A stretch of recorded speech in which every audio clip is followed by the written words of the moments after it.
Hi. First of all, Happy birthday! Thank you. It was Alan Hunter's birthday yesterday. It was Allison's birthday on Thursday. Okay. It was my dad's birthday yesterday, too. Taurus people are the best people. Okay. Happy birthday in November, Mimi. We'll talk to you then. Okay. So, when I found out that there was going to be a Low Bar on my birthday, which is a very happy coincidence, I messaged Ben. I'm like, can we do the magical mashup that we've never gotten to do? And he said, absolutely, yes. And then like 3 days later, Taylor Hawkins died.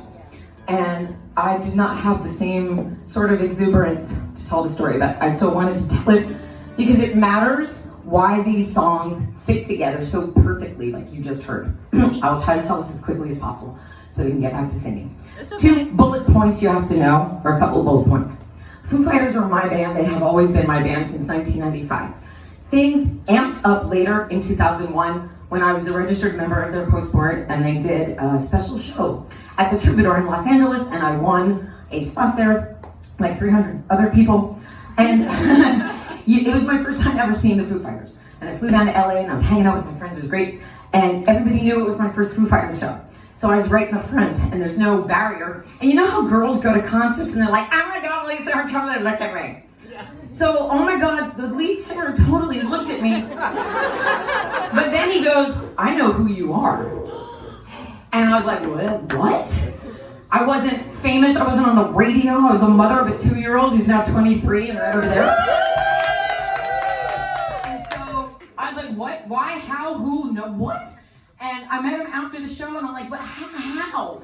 And he's like, nah. And so from that point forward, anytime I went to a Foo Fighters show, Dave, the second time, he called me out from the stage again, and then after the second time, after that show, we're all hanging out, and he goes, I love this one, she's my internet crush. And I was just like, great. And then he left with the woman who's now his wife and the mother of his 3 kids. It's fine.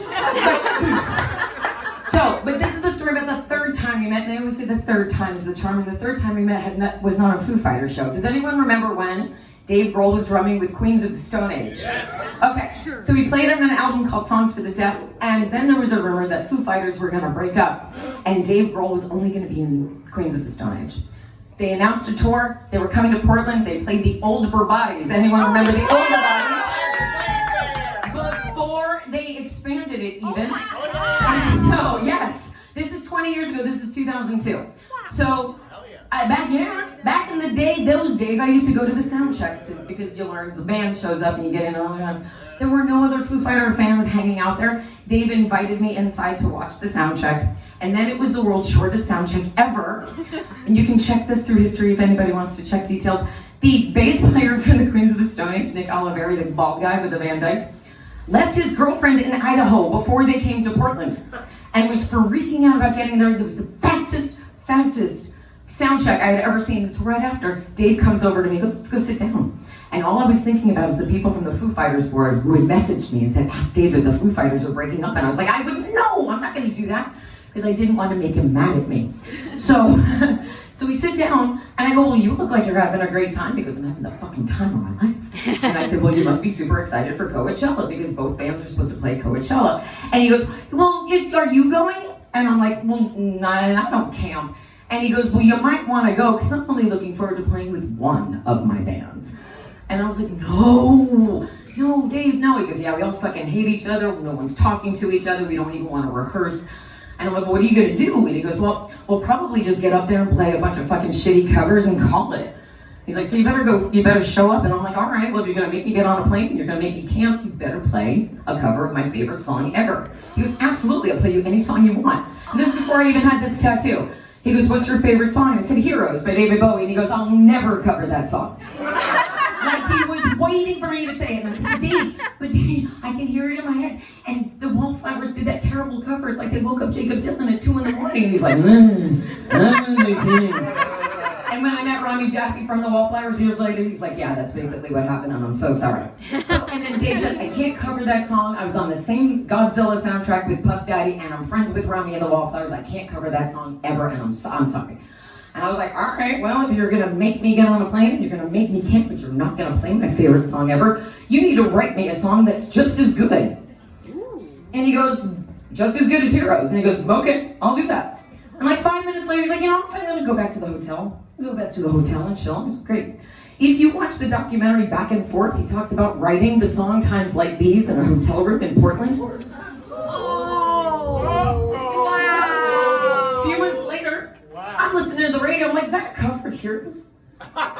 And then I'm like, not quite. And instead of hearing, I will be king, I hear, I'm a one-way motorway. And I'm like, that sounds exactly like I told him to do, except not exactly like but it's close. So, I have never been able to ask Dave if, did I do that? Did I do that? Because the Foo Fighters did not break up after he wrote Times Like These.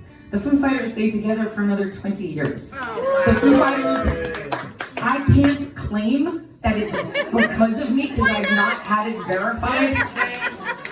I think you all hear it now. You'll all always hear it now. Correlation does not necessarily imply causation, but in this case, it's pretty fucking. I would love to believe that it's true and that he never would have written Times Like These if I didn't say, you have to write me a song that's just as good as Heroes. Amazing. I would like to verify that if this was not the time that it was, if I was telling you this story even 5 weeks ago, I would be ending the story by saying, well, maybe someday I'll get to go to another Foo Fighters show and I'll get to ask Dave myself and I'll get to see him again and talk to him. Now, there's probably never going to be another Foo Fighters show. So now, it's no longer about that. Now it is about the memory that we're creating tonight. Because nothing creates memories like music. I am so grateful to Ben and the band for giving me the space to tell this story, for playing this song, for sharing it tonight. And I want you to remember that I'll never, ever forget my best birthday. I want to sing this for Taylor Hawkins. I want to sing it for our Betty. For all of us. And by the way, in case anyone's wondering, I am 50 fucking 3 tonight. Yay!